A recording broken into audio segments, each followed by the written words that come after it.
The Department of Justice is not backing down from its effort to prosecute former FBI Director James Comey, accusing him of threatening President Trump's life with his Instagram post of seashells spelling out 8647. In new court filings, part of the DOJ firing back at Comey's motions to dismiss the case, prosecutors argue that the picture was actually intended as a coded message to Comey's followers, telling them to kill the president. It also quotes extensively from a crime novel Comey published last year, where a character urges his online fans to commit violence. Comey had deleted the picture shortly after posting it and says he didn't know anyone would interpret the numbers as a call to violence.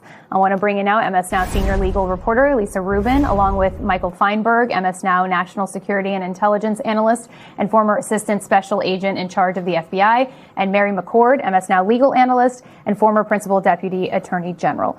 Lisa, the DOJ says there's, quote, no serious dispute that someone seeing Comey's post would absolutely see it as a threat against President Trump. How do they make that case?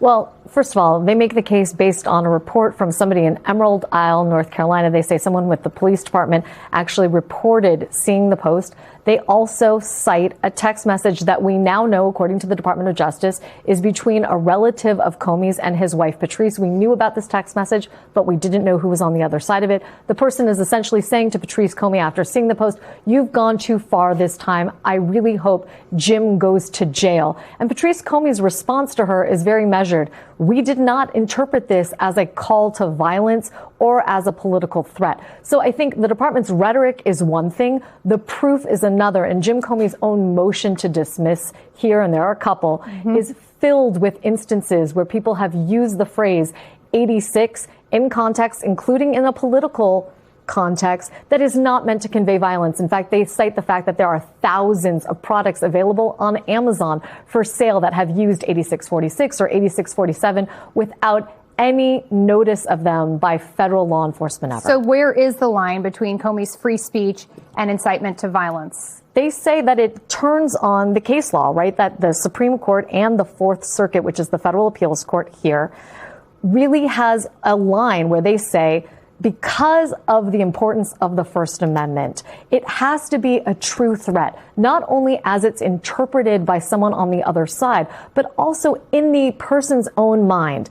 And that's where the introduction of Comey's crime novel, FDR Drive, comes into play. We did not understand that that was a part of how the DOJ has been thinking about this case. But essentially, their narrative now is Comey wrote a crime novel that came out at around the same time as this post.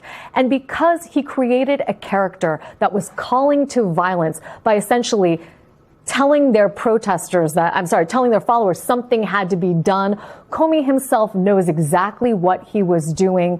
I have the feeling we're going to hear back from Comey's lawyers that that is a preposterous argument and one that infringes on his First Amendment rights at that. Mary, is there any precedent for using someone's work in a case like this?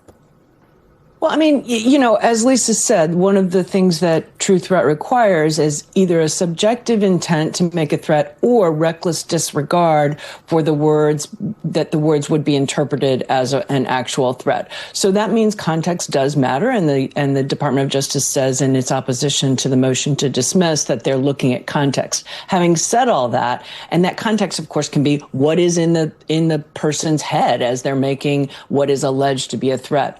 Having said all that, I think the word that Lisa used is preposterous. The idea that James Comey published a novel, which had not yet come out at the time of the seashell posting, wherein a social media influencer is saying things that apparently trigger his followers committing acts of violence against his enemies, that was what he was trying to do when he posted this social media post. It really is a preposterous theory.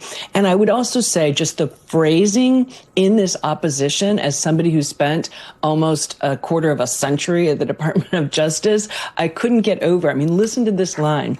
On May 15th, 2025, a charismatic leader named James Comey, through the wonder of the internet, posted a coded message to his followers, meaning kill or get rid of, a euphemism for kill, President Trump.